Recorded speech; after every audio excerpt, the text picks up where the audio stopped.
C'est bon? Ouais. J'ai pas la goutte au nez. Non. Salut tout le monde, bienvenue dans cette vidéo. Donc, comme vous pouvez le voir, je suis frigorifiée, mais surtout je ne suis pas toute seule. Je suis avec Soumia. Bonjour. Alors, est-ce que Soumia, tu veux bien déjà te présenter, nous dire un petit peu ce que tu fais dans la vie et qu'est-ce qui t'amène sur ma chaîne à ton avis? Enfin, pourquoi t'es là? Alors, donc moi, ce que je fais, c'est que je suis en dernière année de master en coaching professionnel et particulier. D'accord. Donc, c'est un master qui te permet de soit devenir coach de vie, soit consultante en conduite du changement. Et j'ai à Qu'est-ce que côté... ça veut dire la conduite du changement? Désolée, je t'arrête, je pose des questions naïves, hein, les gars. Vous inquiétez Alors, pas. la conduite du changement, ça se fait principalement en entreprise. C'est quand on fait appel à un consultant pour aider l'entreprise à mettre en place un changement. D'accord. Parce que, par définition, un changement, c'est pas quelque chose qui est forcément évident pour l'être humain. Donc, ça demande un accompagnement. Mais moi, j'aspire plus à un métier de coach de vie. Déjà du fait de mon âge, parce que moi, j'ai 24 ans. Et que malheureusement, sur le marché français, il y a très peu de sociétés qui feront appel à moi parce qu'ils estimeront que je n'ai pas la maturité nécessaire. Ce qui en soi est débile parce que finalement, c'est une méthode et qu'il n'y a pas forcément besoin d'être plus âgé pour mettre en place cette méthode. Et puis même moi, je préfère travailler avec les particuliers. Travailler sur des problématiques personnelles, c'est quelque chose qui me passionne plus. Et du coup, donc à côté, j'ai ma chaîne YouTube. C'est comme ça qu'on s'est découvert. J'ai ma chaîne YouTube qui a dans le but de faire découvrir le coaching et l'auto-coaching aux gens et surtout me faire connaître en tant que coach. Et pourquoi je suis sur ta chaîne aujourd'hui? Parce que j'ai profité du projet Yes Human. En fait, on s'est rencontrés, on se voit régulièrement dans des rencontres entrepreneurs, développement personnel sur Paris. Et du coup, elle a profité du Yes Woman. Elle m'a dit, est-ce que je peux venir sur ta chaîne? Puis j'ai dit oui. En plus, il se trouve qu'elle est sympa, donc ça arrange. Et que j'ai plein de questions à lui poser. Donc voilà. Justement, j'avais envie de te demander, même si je t'ai posé la question en off, donc je sais la réponse, mais quelle est la différence entre un coach, un psy, un conseiller, un consultant? Enfin, moi, tous ces mots, pour moi, ça se confuse un petit peu. C'est pas français, mais vous avez compris. Alors, déjà, la différence entre un psychologue et un coach, c'est que le psychologue va travailler sur le passé, sur les traumatismes, sur les phobies, sur les dépressions. Et le coach, lui, travaille uniquement sur le présent et sur l'état désiré, donc le futur. Donc moi, si demain j'ai un client qui vient et que il a des phobies ou que c'est trop lié au passé, je ne vais pas être compétente pour l'aider. Voilà, je préfère être honnête et lui dire je ne serai pas la bonne personne pour toi. Donc le psychologue, c'est vraiment pour des choses qui sont un peu plus lourdes. Le coach, c'est celui qu'on va aller voir quand on a un objectif qu'on n'a pas réussi à atteindre seul. Donc si on n'a pas réussi à atteindre un objectif seul, très souvent c'est parce que y a des peurs ou des croyances limitantes derrière. Et du coup, le coach va t'aider à les enlever. La différence entre le conseil et le coaching, c'est que le conseil, c'est si, admettons, je sais pas, demain, tu as un petit souci avec ton copain et que tu appelles une copine et qu'elle te dit « moi, à ta place, je ferais ci, je ferais ça », ça c'est du conseil, c'est du pur conseil. Si par contre, tu appelles ta copine et tu lui dis « avec mon copain, ça va pas trop », ok, qu'est-ce que ça t'évoque? Qu'est-ce que ça fait remonter chez toi? Elle te pose des questions, la maïotique en fait, l'art de faire accoucher les esprits, des questions qui ne sont pas liées à sa personne, elle, mais plutôt à toi. Et elle trouve une solution en fonction de toi en fait. Donc c'est ça le conseil. Et c'est la subtilité, le coaching, oui. C'est la subtilité entre le conseil et le coaching. Le conseil, la solution est créée à la base de la personne qui le conseillait, tandis que le coaching, ça part du client. Et du coup, le conseil, c'est vachement subjectif, quoi. Parce qu'en fait, ça va dépendre de la personne que tu as en face. Voilà, exactement. Si par exemple, on prend ton thème qui est l'amour de soi, l'acceptation du corps, tu peux avoir deux femmes qui n'acceptent pas leur corps, mais pour deux raisons totalement différentes. Donc si tu leur apportes une seule solution, il se peut que ça ne soit pas forcément adapté à une des deux, quoi. Et pour toi, qu'est-ce qu'il faut pour être un bon coach, par exemple? Parce que, je ne veux pas te poser la question pour les autres métiers, mais puisque c'est plutôt le tien. Qu'est-ce qu'il faut pour être un bon coach, à ton avis? Alors ça, c'est mon avis personnel parce que pour l'instant, le métier de coach n'est pas réglementé par l'État. Donc tout le monde peut s'autoproclamer coach aujourd'hui. C'est pour ça que je te pose la question. Ouais. Ce qui est en soi hyper dangereux, mais je pense qu'on aura l'occasion d'en discuter. Moi, je pense que pour être un bon coach, la première des choses, c'est la bienveillance. C'est quelque chose qui est hyper important et sur lequel on ne peut pas négocier. Il faut être bienveillant, avoir l'envie d'accompagner l'autre avec amour. La deuxième chose, c'est la formation. Il faut être formé parce que le métier de coach, c'est avant tout une posture. C'est pas quelque chose qui s'improvise. Il y a une méthode et du coup, il faut l'apprendre au préalable. Et puis enfin, il y a l'expérience. C'est-à-dire qu'il faut avoir fait un travail sur soi avant. Si j'ai pas confiance en moi, si j'arrive même pas à me regarder dans un miroir, c'est compliqué d'aller aider quelqu'un à avancer sur cette problématique. Donc voilà, pour moi, c'est les 3 choses qui sont nécessaires pour être un bon coach. Et toi, en termes de formation, du coup, tu es actuellement en master, c'est ça? C'est ça. Donc moi, actuellement, je fais un diplôme qui est reconnu par l'État. Après, je sais qu'il existe aussi des formations qui sont non reconnues par l'État. Alors, je pense pas qu'il y en a une qui est mieux que l'autre. Je connais des bonnes écoles qui sont pas reconnues par l'État. Mais moi, j'ai fait le choix de choisir une formation qui est reconnue par l'État parce que pour l'instant, le marché du coaching mental n'est pas réglementé, mais je pense que ça va arriver tôt ou tard.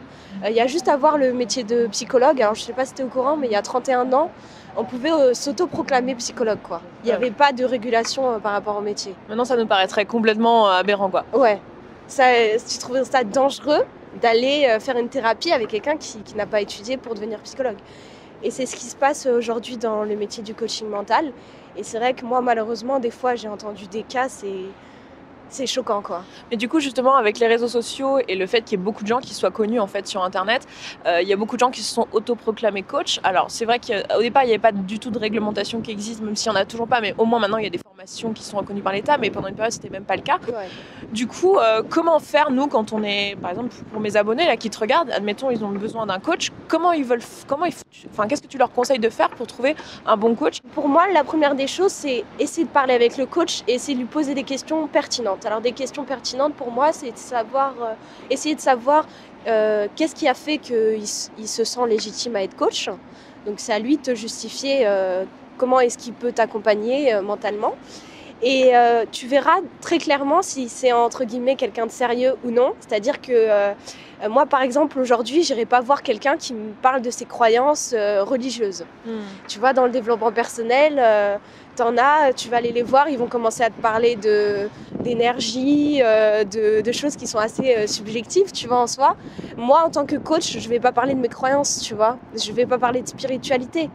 Donc, si la personne, tu commences un peu à discuter avec elle et que tu sens qu'elle essaye de te transmettre des croyances, c'est pas un coach, en fait, c'est du conseil.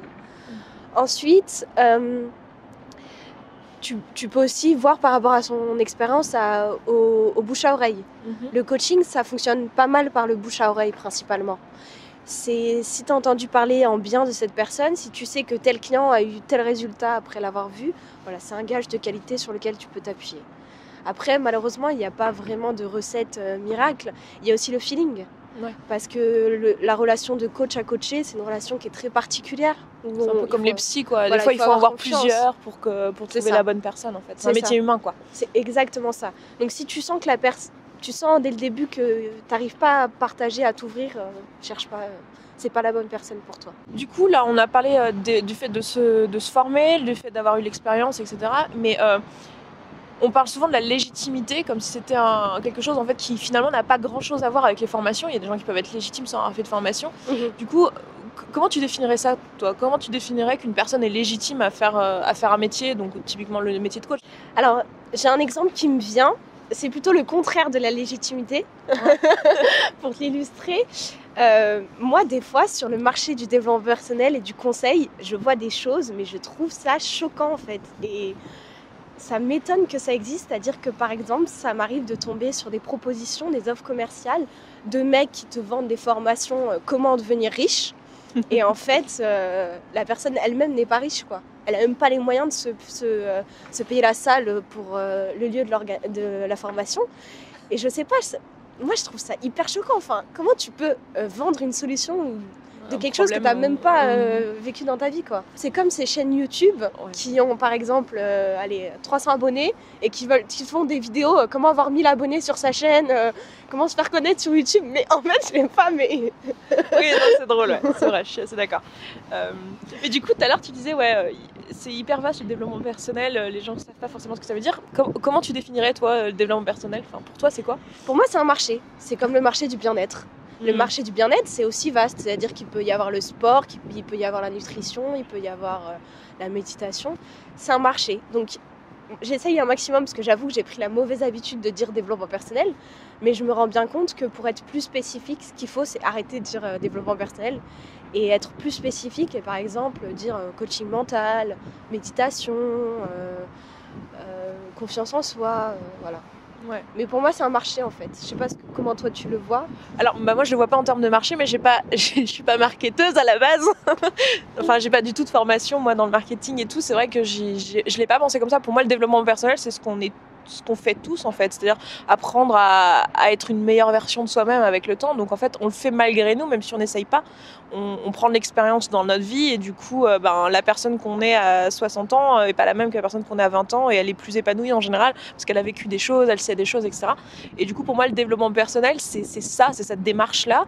Et le fait de l'accélérer, enfin de l'enrichir en tout cas avec les livres et tout ça, c'est un pas de plus, quoi. Mais pour moi, le développement personnel, c'est un fait, quoi. Ouais, je suis d'accord avec toi. Donc du coup, moi aussi, c'est-à-dire que pour moi, c'est un marché qui a le but commun d'aller vers un mieux-être, vers la confiance en soi, etc. Et ouais, je suis d'accord sur le fait qu'il y a pas mal d'abus sur le mot, il y a pas mal d'abus sur le marché, donc je suis vraiment contente de pouvoir discuter de ça avec toi pour essayer de mettre un peu en garde les personnes qui me regardent, parce que je sais qu'il y a beaucoup de personnes qui regardent cette chaîne qui sont intéressées par les questions de confiance en soi, forcément, et qui du coup seraient peut-être tentées d'aller voir des coachs, qui auraient peut-être besoin d'aller voir des coachs, ou besoin d'aller voir un psychologue, ou besoin d'obtenir des conseils sur des sujets. Et je trouve ça intéressant justement de discuter de cette problématique-là, parce qu'elle est réelle et qu'elle est vraiment actuelle, et de mettre en garde, mais pas non plus être parano, quoi. Je veux dire, comme elle disait tout à l'heure, je pense que quelqu'un qui est bienveillant peut tout à fait vous aider, et n'hésitez pas à aller voir des personnes et à les laisser, quoi, si vous voyez que ça ne marche pas. Et voilà, quoi. Et le but, c'est surtout en fait d'éviter de se retrouver dans des organisations sectaires, en fait. Ouais. Parce que malheureusement, c'est un fait. Et en France, on estime qu'il y a 600 000 personnes qui sont touchées par les sectes. 600 000, voilà, c'est pas rien. Et malheureusement, ils recrutent beaucoup dans le marché du développement personnel et du bien-être. Donc plus vous êtes renseigné, plus vous avez des critères qui sont stricts, enfin, des critères qui sont bien définis, moins vous avez de chances de vous retrouver dans des organisations un peu bizarres, quoi. La grande majorité des gens ne connaissent pas le métier de coach. C'est encore assez flou pour l'inconscient collectif. Et du coup, des fois, on a des problématiques, on ne sait pas comment les gérer. Et si on savait qu'on pouvait faire appel à un coach, je pense que ça pourrait aider tout le monde, quoi. Il y a possibilité de travailler sur soi seul. La seule chose, c'est quand vous faites appel à un coach, ça va, mais hyper vite, quoi. Parce que le coach est là pour te guider, pour t'aider à voir des zones que tu n'as pas l'habitude de voir par définition. Sinon, tu aurais réglé le problème. Et du coup, voilà, c'est juste la rapidité avec le coach. Je sais pas si tu seras d'accord avec ça, mais j'ai quand même l'impression que souvent, il peut arriver qu'avoir un psychologue et un coach, ça peut être deux choses complémentaires, en fait, parce que quand on fait un travail sur soi, il se peut qu'on ait des choses à faire sur le présent et sur l'action, mais aussi des choses sur le passé et sur la réflexion, sur nos réflexions passées. Mais j'ai un peu l'impression que dans le métier de coach est quand même plus humain, dans la mesure où tu es quand même plus proche de la personne. J'ai l'impression que le psy, le fait qu'il y ait un côté très médical, ça donne une certaine distance, alors qu'avec le coach, il y a quand même, voilà, il est dans l'action, il est dans ton présent, il est il est dans l'action, il est dans ton présent, et il t'aide vraiment maintenant tout de suite, quoi. Je sais pas, est-ce que tu ressens ça toi avec tes clients ou pas? Alors moi, ce que je ressens, c'est que effectivement, on a l'impression de se sentir plus proche du coach parce que le coach peut s'autoriser à te dire plus de choses que le psychologue. Le psychologue, par définition, il n'a pas le droit de dire certaines choses. Tandis que le coach, parfois, s'il a envie de te dire écoute, tu peux arrêter de te mentir à toi-même et d'être honnête par rapport à ça, toujours avec bienveillance. Hein. Bon, espèce que tu vas te bouger le cul, espèce de grosse, hein. Et prendre ta vie en main au lieu de nous faire chier. On va éviter ça. Non, mais disons que voilà, le coach, comme je te l'ai dit tout à l'heure, c'est une relation qui est magnifique, de bienveillance. Moi, j'ai une réelle connexion avec mes clients. Je les connais pas vraiment parce que, par exemple, je peux les voir au bout de 3 séances. Eh bien, il y a quelque chose qui se crée parce que la personne s'ouvre à toi. Elle t'ouvre son intimité, elle te fait confiance. Elle te dit des choses que peut-être elle ne dira pas à d'autres personnes et elle attend un réel retour de toi. C'est-à-dire que moi, j'ai eu des feedbacks de mes clients. Quand je restais trop dans la méthode de coaching, ça les frustrait. Ils voulaient avoir un peu de Soumia. Et ils me le faisaient ressentir. Ils me disaient, Soumia, j'ai besoin d'avoir Soumia là, pas Soumia la coach. Ouais. Et c'est une réelle relation de confiance. Donc et après, c'est à toi de trouver l'équilibre, quoi, parce que c'est comme beaucoup de métiers humains comme ça, où on est très proche des gens. En fait, il faut pas non plus que ça t'atteigne toi. Oui, et faut pas faut être fort, quoi. Ouais. Faut être fort. C'est pour ça qu'il faut se former avant. Parce que comme je t'ai dit, c'est une posture, c'est pas quelque chose qui est naturel à la base. Et tu apprends à, entre guillemets, te protéger. C'est-à-dire que quand le client part, tu peux revenir dans ta vie présente. Ton mental est plus bloqué sur la problématique de ton client, quoi. Bah écoute, je pense qu'on a à peu près fait le tour de la question. Donc j'avais vraiment envie de parler de ces questions de coaching, etc. avec Soumia. Donc je suis contente que tu sois venue. Et puis écoutez, allez sur sa chaîne si vous voulez voir ce qu'elle fait, les vidéos qu'elle a fait. Et si vous avez besoin d'un coach, n'hésitez pas à vous renseigner auprès de ce qu'elle fait aussi. Et puis vous pouvez toujours passer par moi si vous voulez. Et puis voilà, je vous embrasse. Je vous dis à la prochaine. Et puis ciao ciao. Au revoir.